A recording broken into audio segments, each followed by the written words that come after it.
যে মেনস্ট্রুয়েশনের অঙ্কটি, এটি এনটিপিসি 2025-এর গ্র্যাজুয়েট লেভেলে এসেছে।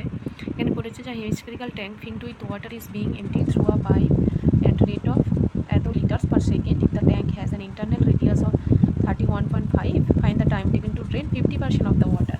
তার মানে কি বলে যে একটা হেমিস্ফেরিক্যাল ট্যাঙ্ক আছে, যেই ট্যাঙ্কটা আমাদের রেডিয়াস বলে দেওয়া আছে, কত রেডিয়াসটা বলে দেওয়া আছে 31.5, মানে হচ্ছে 63/2।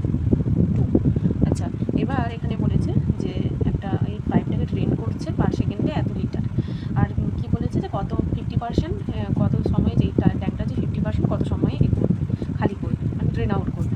আচ্ছা, তাহলে দেখে নিই, মানে তাহলে আমাকে কী করতে হবে, আমাকে কতটা জল আছে দেখতে হবে। জল মানে কি, ভলিউম লাগবে। হেমিস্ফিয়ারের ভলিউমের ফর্মুলা কি, 2/3 পাই আর কিউব, তাই তো? তাহলে এখানে দেখি 2/3 পায়ের ভ্যালু কত, 22/7, আর এর ভ্যালু কত 63/2 ইন্টু 63/2 ইন্টু 63/2। এবার বলেছে এর 50% জল আমাদের কী করবে, ড্রেন আউট করবে। তাহলে 50%-এর ভ্যালু কত, 1/2, তাই তো? তাহলে এখানে আমাকে কিন্তু বলেছে লিটারে করতে, কিন্তু এটা আমরা কী আছে, আমাদের এটা মিটারে আছে।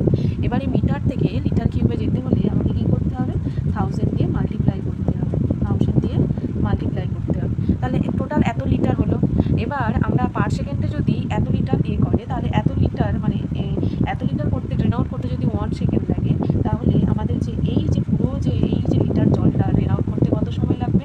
তাহলে এটা পুরোটা দিয়ে আমি ডিভাইড করে দেবো। কী করবো, ডিভাইড করে দেবো, মানে এখানে আমি লিখে নিলাম, এখানে ইন্টু 1/115.5, ব্যাস, এটা হয়ে গেল। এবার এখানে আমাকে বলেছে যে যে এইটা করে দিলাম এখানে, তাহলে হয়ে গেল।